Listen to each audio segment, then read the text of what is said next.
How's it going, everybody? This is the Dual Threat Podcast, bringing you a special day today. I'm your host, Jacob, and this is your other host, Michael. and we are going to be talking about NFL today. As the first part of our two-part series on Fridays called Dual Threat Football Fridays, we're going to be talking about NFL, and then Drew and Jake later on are going to be talking about college football. So I guess let's get right into it. News around the NFL today. Breaking news from Adam Schefter at about 10 a.m. Central this morning.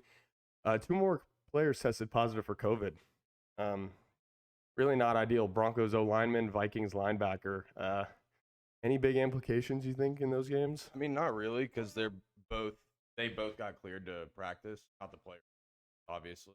So I think if you just keep doing what you're doing and testing players, I mean, you have 2 days, and tests they have are like a lot better than good. So, and both the teams actually elected to just do like a virtual meeting today. Mm-hmm. So I think that if they just do that today, get all the testing, see if they have any more walkthroughs. For sure. Yeah, I think it's definitely smart to do the virtual just in case somebody has it and they haven't tested positive yet. Because then you run tests today and it eliminates any further spread. So I definitely think that was a good idea. No other really big news. So we can go ahead and talk about that Thursday night game yesterday. Falcons coming out on top 25-17. Yeah. How'd you feel about that one? I mean, I know the Falcons were 1-6 going into that game. Mm-hmm. I didn't think their record really reflected how good a team they were. I mean, you got a team that for that game they were averaging like 26 per game, and like their offense was getting 400 yards a game. So it's not a team issue. They just had a couple bad losses, like to the Bears. That was a nail biter, Mm-hmm. and who was the last one? The Lions, and like with At the very end of the game, Todd Gurley not being able to get down. Like that's just a tough loss. Right. And so like a 1-6 record, like you would think is a really trash team, but I think Falcons, like, they're producing numbers, they're just getting a little unlucky at the end of games. And so I thought that they had a good chance going into that one. The Panthers, obviously, an all right team, but without Christian McCaffrey, and like it's just like a young team, like a couple of veterans with Matt Ryan and who. Yeah, absolutely. I agree. The Panthers are hurting without Christian McCaffrey. They got up early. It was 14-6, and then they kind of just second half put up 3 points. Didn't really do anything.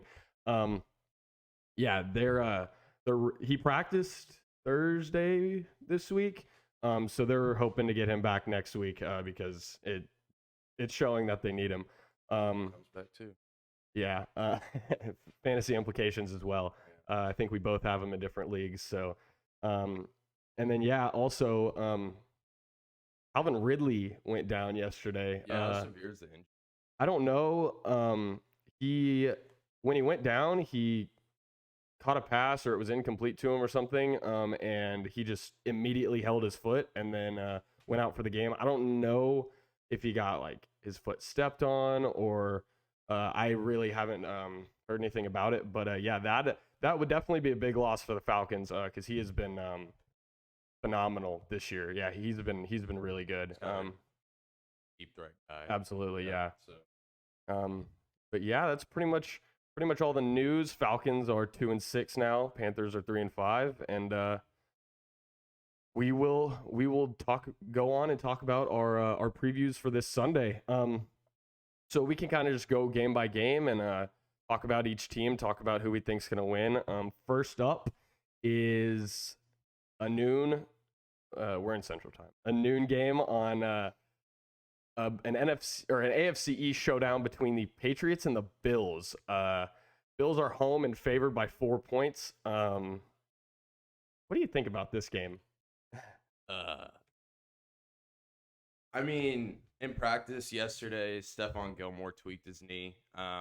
It's not. They said it's minor, but they still don't know his status for the game. Julian Edelman's obviously still, and N'Keal Harry is questionable. So, I mean, you're coming off a game where Cam Newton got benched for throwing 3 interceptions. I mean, have they mentioned who's starting? I don't think they have. I would assume it's Cam Newton. I would assume so too, but I yeah, I mean, don't you're know. coming off a game like that, and you're losing some pretty big players, especially arguably the best corner in the league. Definitely last year for sure. And you got a team with Josh Allen and Stephon Diggs. Like, much as I hate him, the dude's balling out. So Absolutely.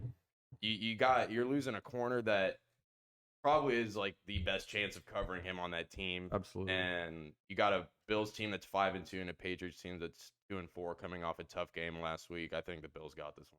Yeah, I agree. The slight cause for concern is last week the Bills didn't score a touchdown against the Jets. They won that game 18-10. I don't think they really went into it expecting that they were going to need to put up 40 points. But the 2 games prior, they lost to the Titans 42-16, and then they lost a close one to the Chiefs 26-17. And I still think they're kind of trying to rebound from a couple lackluster performances by Josh Allen.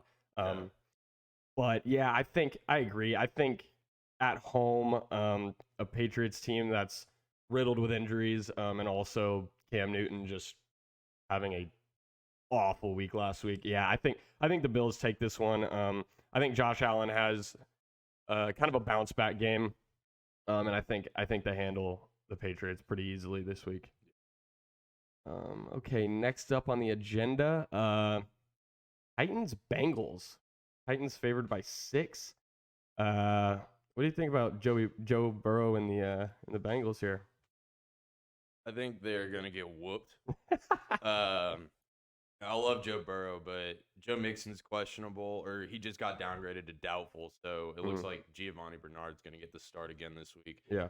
And that O line is like just running through paper. And the Titans have a really good defense, and I mean, best running back in the league. I think he leads in yards and touchdowns, maybe. Absolutely, yeah. And so like it's just hard to stop the Titans in general. I mean, they're 5-1. The Bengals are 5. Like, you look at these teams, they're opposite. So I think the Titans handle. Yeah, I agree. Best part about having a good running back like that is just being able to manage the clock, and that's pretty much what it feels like. Ryan Tannehill's in there, even though sometimes he'll throw 4 touchdowns, but it feels like their game plan is just week in and week out is give Derrick Henry the ball and let him win you games, and it's been working this season. Although A.J. Brown did get downgraded to questionable this week. Yeah, I see that. I don't think it's a major thing. No, and I don't think whether Joe Mixon plays or not, I don't really think the Bengals have much of a shot here. Yeah. Next up, in the next noon game, Raiders Browns. Cleveland's favored in this one by 2.5 after just losing Odell for the season. What do we think about this? I mean, the Browns have dealt with injuries this year, and I still think that they have a pretty explosive offense. Would you say 6.5? 2.5. 2.5. Cleveland by 2.5. I mean, I think I would still take the Browns on this one. Like, they're giving up less yards on defense. They're getting more yards on offense than the Raiders, and the points per game are about similar. I mean, the hit the Browns with Odell is obviously a big one, but I mean, the Raiders, when it comes to defensive efficiency, are 31 out of 32, and the Browns aren't great, but it's 20. So, like, they have a better defense statistically. Right. I know anything can happen, but I still take the Browns on this one just because they have an explosive offense. Yeah, I think so too. I think looking at their injury report, Austin Hooper is doubtful. Although he hasn't been a huge game-changing factor. Got ruled out, actually. He did? Okay, so Austin Hooper's out. And he hasn't been a huge game changer this year. He was very good with the Falcons last year, but not a ton of production this year. So I don't think that's a big deal. I do think Jarvis Landry being questionable could cause some concern if he can't go, because I don't even know who Brown's number 1 receiver would be. Isn't it like Peoples-Jones? Yeah, Donovan Peoples-Jones, rookie from Michigan. Yeah, I don't know. I think if Jarvis plays, it's a lock for a win there. If he doesn't, I do think they're gonna have some offensive issues. I think they're gonna try to give Kareem Hunt the ball as much as possible if he can't go, and just win the game by running. But I do think they'll be able to win that one pretty handily. Assuming they don't just absolutely get destroyed. Myles Garrett is also questionable. No, he's actually active. He's active. Michael's all the updated stats. I got these injury reports this morning. So You bro, the app, fantasy league, life, get it. I will. Okay. Well, next up, Colts Lions. Indianapolis on the road is favored by 3 points. What do you think here?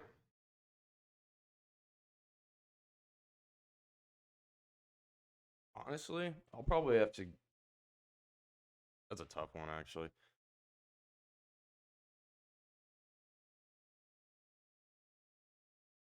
I'll probably have to take the Colts on that one.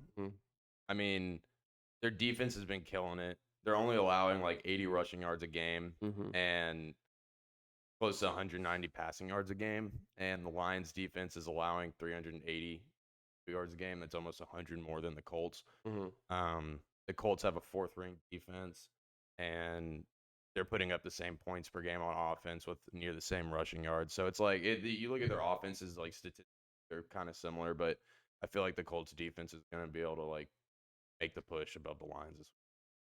Yeah, I think so too. I think the only thing is the Lions, ever since they got Kenny Golladay back in week 3 at Arizona, and they're 3-1 with him, and their one loss being the Saints by 6. So they've been playing a lot better with him back than their loss to the Bears and Packers before that. That's true. Like you were saying, the Colts defense it's right up there with like the Steelers and the Niners and the Patriots this year. I guess the Niners defense is in it, but yeah, I think it's going to be a close one. But I do think the Colts will probably win. But I could see Matthew Stafford coming out and just absolutely lighting it up and winning I don't that know. football game. Xavier Rhodes starring Kenny Golladay.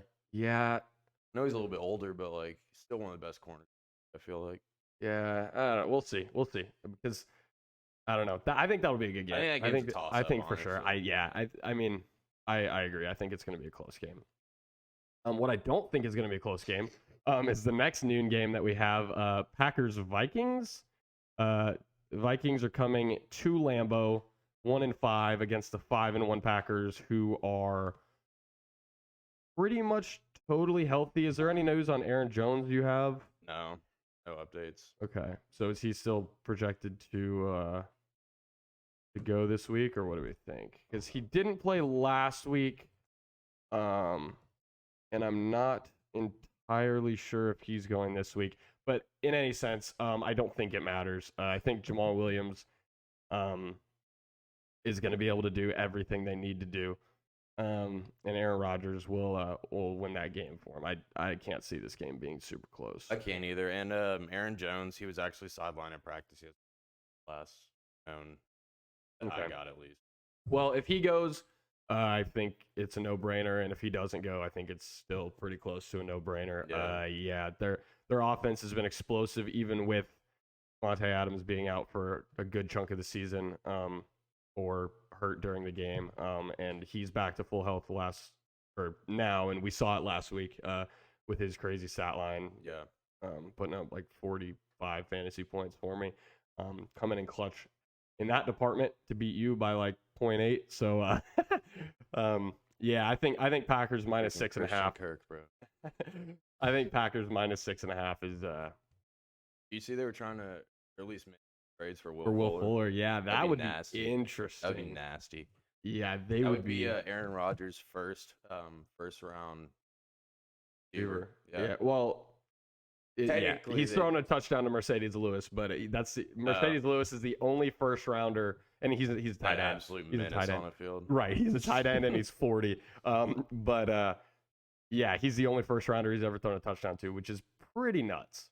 And so yeah, I think if they get Will Fuller, they have a legit shot to win the NFC this year. I think. Agree. Yeah, they're looking good. next up, I think we can spend like 15 seconds on this game. Jets Chiefs. Uh, Give me Jets. the line's 19.5. Is there any possible reason you would ever take the almost 20 points on the Jets here? Or do we think the Le'Veon Bell revenge game against the Jets is going to be too big for him? Because that's a lot of points in the National Football League. But Bro, like the Chiefs averaged 20 more points than the Jets. They averaged 20 more points than you're taking a team that averages 12 points. Didn't a team in the World Series score 11 runs in one inning? yeah, the Dodgers put up like 15 that game or 17. They scored more points in a baseball game than the Jets average in a football game. Are you kidding me? Yeah, no, I agree. I think this I don't think this one's going to be close. Probably a garbage time touchdown is the only way the Jets cover that. There's also Jamison Crowder isn't supposed to play. Jamison Crowder's questionable with he didn't play. He didn't again today. do that. All right, next up on the list, we have Rams at the Dolphins. Dolphins coming off a bye week, and Tua is their new starting quarterback. What do we think about this? Rams are favored by 3.5 points. What do we think here? I think you got to take the Rams. I mean, they have a really good offense, and the Dolphins. I like Tua, and I think he's going to be good in the long run. But I mean, it's a lot to expect out of a guy coming off an injury that serious. I mean, only playing one drive or something in the last game. He doesn't have that much NFL experience going up against Aaron Donald, and so I think that the Rams are going to handle this one just because of his inexperience in the game. Yeah. I'm gonna go a little out of the box here. I think this is the first game that we're gonna see an upset in. Really? I think giving Devontae Parker an extra week to get healthy. He's still questionable, but I think he'll play. That's true, but yeah, right. It's still been almost. It'll be 2 weeks of game between games. Giving him extra time to get healthy, giving Tua an extra week to get in the playbook. I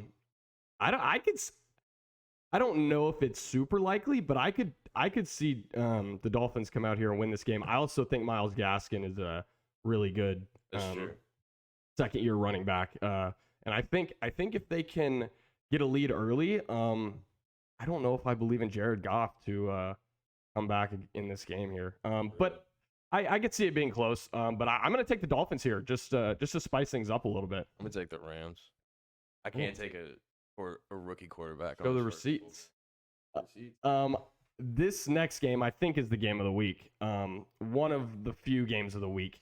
Ravens Steelers. Steelers are at the Ravens. Baltimore is favored by 4. Give me Steelers. Give you Steelers. Give me. I agree. I think the Steelers defense has been, well, I don't know about statistically, but at least it feels like they're the best defense in football this year. And Lamar Jackson has been definitely underwhelming compared to his MVP season last year. They're still 5-1. I don't think their record doesn't impress. Listen to these games. The Browns, they beat. Okay. The Texans, aren't they 1-5 right now? Something like that. Yeah, they beat. They got whacked by the Chiefs. Right. The only good team they've played. Right. They beat Washington. They beat the Bengals, and they beat the Eagles. By 2. They beat the Bengals by 2. Don't forget that. I'm sorry, the Eagles. They beat the Eagles by 2 points. They've played 2 teams in easily the worst division I think football has ever seen right now. Absolutely. The Eagles are leading it at 2-4. So I think 2-1, yeah. I'm not saying the Ravens are a bad team. I'm just saying that their record to me is a little overhyped, especially after the Steelers beating the Titans, who were the only undefeated team, right? Right, yes. Yeah, I guess at that time the Seattle was, but they lost as well. So. Yeah. So, I mean, I like the Steelers just because they've beaten a good team. For sure. The only good team that the Ravens have played, they lost to by 14. Yeah. So, I don't know. No, I'm with you on that. Steelers defense is, like I was saying earlier, is just absolutely insane this year. James Conner's been great. He's been able to stay healthy. Big Ben is showing that he's still good. Their receiving core has been really good. Deontay Johnson, Juju, Chase Claypool is their big three. Yeah, I don't think there's any way that. I think there is a way, but I think realistically the Steelers win that football game. I agree. I think it'll be a good game. I think so too. Next up, 3:05 game and a little AFC East showdown between the Chargers and Broncos, both 2-4. Both coming off losses, correct? The Chargers beat the Jags. That's right. They beat them pretty handily after a good win, good game again by Justin Herbert. What do you think about this one? I gotta take the Chargers, dude. Justin Herbert is that man. He's balling, and so I don't think they're gonna stop him. Got him throwing to Keenan Allen and Mike Williams, even though Mike Williams doesn't do as much. I feel like he's always like a threat that you have to be aware of. And I like the Chargers in this game. They're both 2-4, but I really like the Chargers. Yeah, I think so too. Philip Lindsay got knocked out of last week's game with a concussion, or at least in concussion protocol.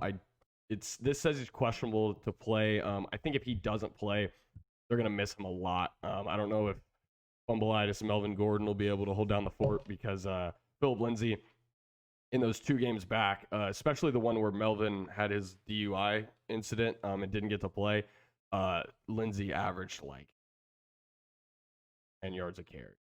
I feel like people don't give him a lot of credit. Like, he's an 1,000-yard rusher. Absolutely. Like, he's good. Yeah, it just feels like he's always in a split backfield, and so he's not like a workhorse Zeke or guy like that. And so his stats are a little deflated, and like his fantasy value is deflated because there's always another guy taking touches, and it didn't change this year with Melvin Gordon. But I do think he's a big part of that team, and unless it's like 20 degrees and snowing, I don't think the Chargers lose that game. Dude, what happened to Melvin Gordon? Like, I feel like he was like a really good back, and then he tried to hold out, and then he came back and was just terrible. Yeah, well, he was really good when he was with LA, San Diego, whatever. And then when he held out, Eckler became like their feature back and was really good. And so when Melvin came back, they tried to like split carries, and it just made it to where he was just kind of there. And Eckler, especially last year, was the clearly better back. And so I just think, I think he's kind of just been part of a committee last year and this year. And I still think he's good. I don't think he's elite like he used to be, but yeah, he's good, but I think they're definitely going to be missing Philip Lindsay. And they have a lot of other questionable players on offense. Tim Patrick's questionable. A couple of their tight ends are questionable. So yeah, I think the Chargers got this one. Yeah. Moving on to your game of the week, Saints Bears. New Orleans is favored by 4.5 at Chicago. I said before last week, we hadn't started the pod yet, so I didn't get it on record. But I said before last week that I thought the Bears were the worst 5-1 team in the history of the NFL. Overhyped. And I haven't watched NFL more than my entire life, really. I haven't seen a lot of 5-1 teams, but this Bears team is not good, especially on offense. Their offense, Nick Foles is a game manager at best, and I just do not see a lot of promise with them. Also, Allen Robinson is questionable with, I think, concussion protocol after last week or something. Khalil Mack is questionable. Eddie Jackson is questionable. Those are their two best defensive players and their best offensive player. And I think they're going to get smacked around, especially if Michael Thomas goes this week for New Orleans. I think he's been missing. They're still 4-2 without him, but I think he's definitely been a missing piece that makes their offense look a little worse than I think it actually is, especially when he's there.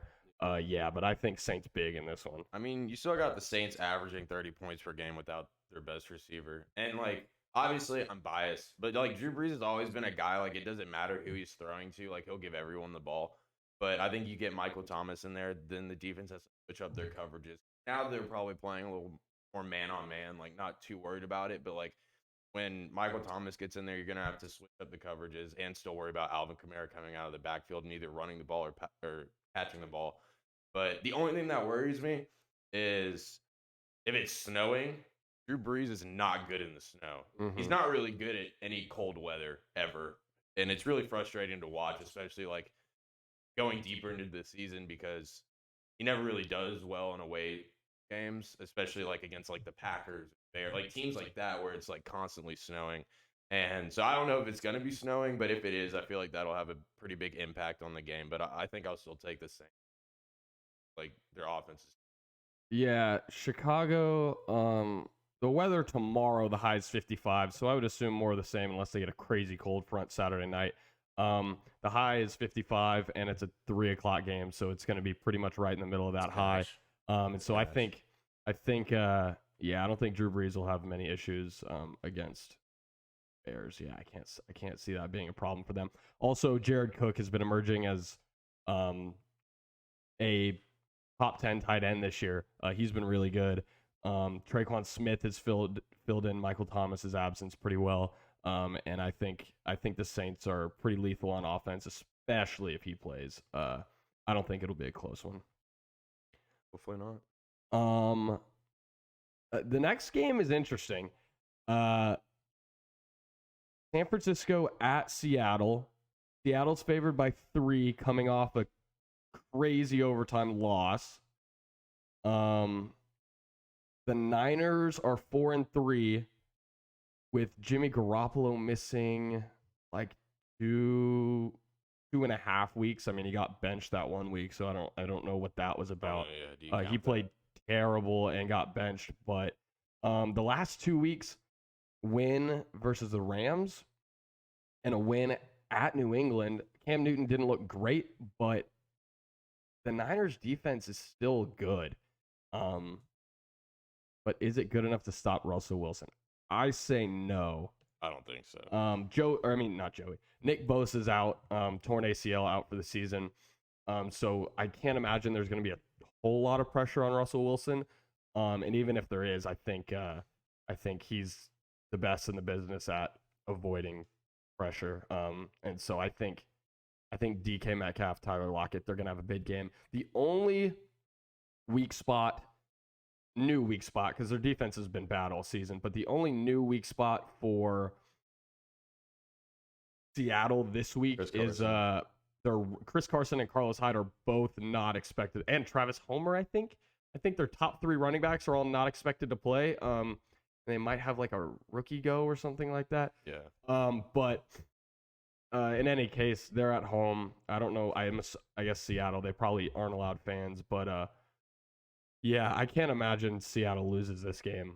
I don't know. The only thing that scares me is like Seattle hasn't, other than the Cardinals up until that point, Seattle hasn't played a good team. They beat the Falcons, they beat the Patriots, they beat the Cowboys, they beat the Dolphins, they beat the Vikings. None of those teams have a winning record. The Dolphins are 3-3. They're the only team with an even record out of any of those teams. And they won by 1 against the Vikings. And they won by 5 against the Patriots, and they won by 7 against the Cowboys. And they finally played a really good team in the Cardinals. I think one of the best offenses in the NFL right now, by far. And they took him to OT, and they lost. And so, like, you finally get, like, that good sense of competition. And even though Tyler Lockett, I think, other than Julio's 300-yard game, however many years ago, I think that was the best wide receiver performance I've seen in a long time. Oh yeah, that was insane. I mean, three touchdowns along with like 200 something yards. Yeah, it's crazy. 190 or whatever it was. Yeah, I mean, aside from Julio's 12 for 300 and 1 touchdown, I agree. Yeah. Yeah. But that's why I could see the 49ers taking it, because once the Seahawks finally face competition, I'm not saying 49ers are the best of the best, but they have a winning record. They're producing. And none of these other teams that the Seahawks are playing have been producing except the Cardinals finally beat them. Yeah. So I think it'll be a good game. When it comes to defensive efficiency, the Seahawks are terrible. They're 28th, and the 49ers are 8th. So, like, you're looking at a pretty wide gap when it comes to defensive talent. And I think the Seahawks have a better offense, but I think, personally, I think the 49ers defense is going to hold them this week. I'm going to take 49. Wow. Yeah, I think the Seahawks absolutely horrible defense is the reason that all these games are that close. You look at the Patriots gave up 30, Cowboys gave up 31. Granted, they had Dak still. Dolphins put up 23, Vikings put up 26. Every game has been close.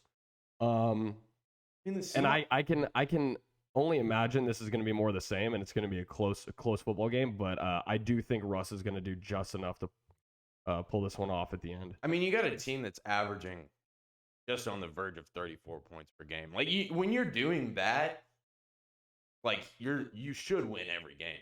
But their defense is also allowing 29. So, like, at some point, the lack of defense is going to catch up to you. And I think it showed last week, and it's going to show even more this week against 49ers. And I think the Seahawks are going to win. Interesting. I do hope Tyler Lockett goes up. Yeah, for fantasy. Yeah. I do think the Seahawks definitely need to establish whoever they're starting at running back, at least some sort of ground game, because if the Niners can just drop back and rush 3 and not worry about the run like every single play, they're going to be able to cover those guys a lot better, DK Metcalf and Tyler Lockett. But I still think Russ gets this one done. Sunday night football, we have it. I don't know what to say about this one. Eagles Cowboys. Sunday night. 2-5 against 2-4-1. The top 2 teams in the NFC East both have 2 wins. Philly's favored by 9 at home. I just say I don't care who wins. I don't either, and I don't want to watch this game. I mean, I feel like it would just be disrespectful to the Eagles to choose the Cowboys at this point. Like, you've been DiNucci starting. Like, the Cowboys' defense is horrific. Absolutely. Terrible. Allowing 35 a game. I mean, like, I'm not saying the Eagles are good, but, like, I feel like they're going to win, right? They have to. No, you can't get much worse than the Cowboys this year. I think it's a coin toss. Yeah, Eagles by 9. I don't know. I honestly don't know if I'd take the 9 points, but I do think they're going to win. Unless somehow Zeke can get going, which he hasn't been able to in the last 2 weeks because they can't throw the ball. They can't do anything on offense. Zach Martin got hurt 2 weeks ago, and he's questionable. Haven't heard any updates on him, but if he plays, that'll be big. Giving some protection for the quarterback, whoever ends up going, probably Ben DiNucci. But Eagles missing Miles Sanders. They didn't really miss him last week. Boston Scott filled in perfectly. He's a good back. Yeah, he had a good game. The Eagles won by what? 1 against the Giants last week? Yeah, 22-21. And I think the Giants are better, as crazy as it seems. I think the Giants are better than the Cowboys. So, I think Eagles take this one for sure. Hot take. Ben DiNucci, 200 yards, 3 touchdowns, no interceptions. And they win? Yep. In overtime by a field goal. In overtime. All right. Hot take. We'll hold this. We'll hold that one for next week, and we'll quote you on it for sure. Last game of the week, Monday Night Football. Tampa Bay goes to New York. Tom Brady has had some issues with the Giants in his career, particularly in the Super Bowl. Does he? 10 years ago. Does he drop this one to Danny Dimes and the Big Blue Giants? Tom Brady, he has 18 touchdowns this year, 4 interceptions. He has 1,900 yards already. He's 6th in the league for yards, 2nd in the league for touchdowns. I mean, this guy is going crazy. Drew Brees is top of the league in completion. Not gonna mention, but no. In all seriousness, even I think the Bucs could put in their backup quarterback and beat the Giants. I mean, they're 5-2. The Giants are 1-6. It's like, I don't even. The defensive efficiency wise, the Bucs have the best seed. I mean, that doesn't like statistically, it's not statistically shown, but they take in strength of schedule and everything like that. They have the best defense, and so you're looking at a Giants team that just like isn't good anywhere. I don't think. No, They have a really good corner. Their receivers are their receivers are above average. When Sterling Shepard plays, their receiver Sterling Shepard, Golden Tate, Darius Slayton, they've been decent. They're not good. They're not like top receiving core in the league, but I would argue that they're decent enough not to beat Tampa. Although Chris Godwin's out, Scotty Miller's questionable, Rob Gronkowski is questionable. Those are big names on offense that are questionable. I don't think it's going to matter. Again, Cameron Brate will fill in for Gronk fine if he doesn't play. Scotty Miller, Tom Brady either targets him like 12 times a game or doesn't look his way. But Godwin will hurt. But it's going to be interesting when Tampa gets Antonio Brown in the mix next week. We're gonna see how that goes. But yeah, no, I agree. I think the Bucs absolutely stomp the Giants here. I think they get embarrassed on Monday Night Football, and the Giants might get moved down to the college football playoff after this game because they're awful. Although Danny Dimes, fastest quarterback rush last week, hit right to fall. Yeah. He was moving too fast. He hit like 22 miles per hour, which is pretty impressive. But yeah, no, his like 12 interceptions aren't going to be able to hold him. Yeah, I 100% agree. I think personally, I think Tom Brady is a dark horse for the MVP this year. It's gonna depend on with how absolutely terrible the Seahawks defense is. If Russell Wilson goes 14-2, 13-3, yeah, I think he definitely gets it just because he's literally backpacking that entire team. But yeah, I think it'll be interesting because Tom Brady has a way better team than than Seattle. I mean, it comes down to record, and right. Like I've always said that MVP is like individual, but it's mostly a team stat. I feel or award. Not to take any credit away from anyone who's ever won it, but like if you look at it, it's basically like it's gonna come down. Like if Russell Wilson has 10 more touchdowns and like 1,000 or not 1,000, like 500 more yards than Tom Brady, but Tom Brady goes. Like he just loses one game, goes 15-1, and Russell's defense can't hold teams like they couldn't last week. I think Tom Brady's going to win it, and I think he deserves it.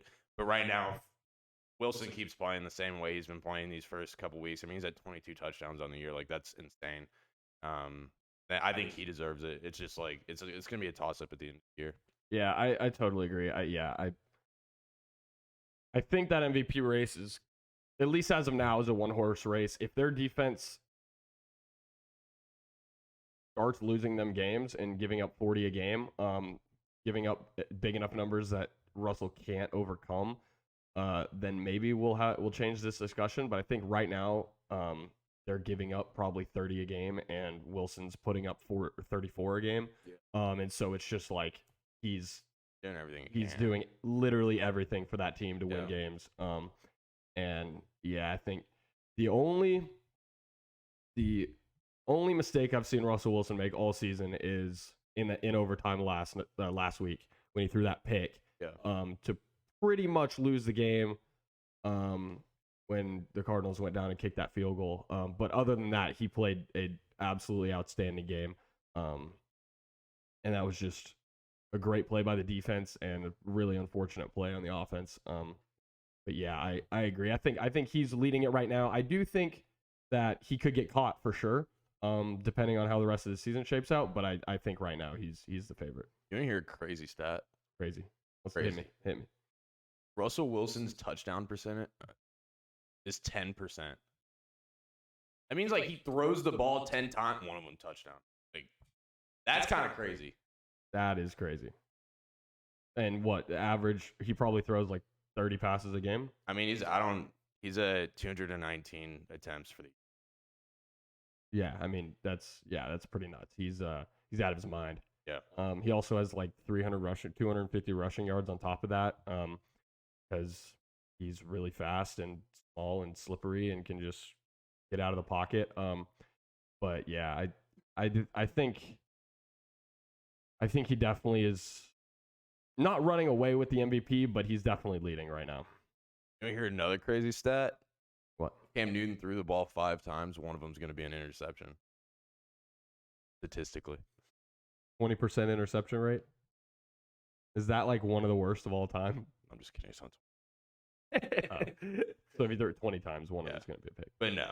Also, I want to take this back. I said the Giants are not good anywhere. James Bradbury is a baller. I don't know who that is. He's their cornerback. He allows like a 50% completion rate, and he's second in the league for interceptions. So like he locks down, and he always he shadows like everyone's best receiver. So like he's a good player. Just they're deep. Yeah, like, the rest of their team is pretty garbage. All right, well that's it for the games. Anything else? I don't think so. Anything important? Cardinals football team, Jags and Texans are on bye this week. Texans sure need it. 1-5, right? Yeah, they're 1-6. I think that's really tough. But yeah. All right, well, I think that'll do it for us today. You got anything, Grant? And yeah, I think that's it for our show today. Soon after this video is uploaded, part 2 of our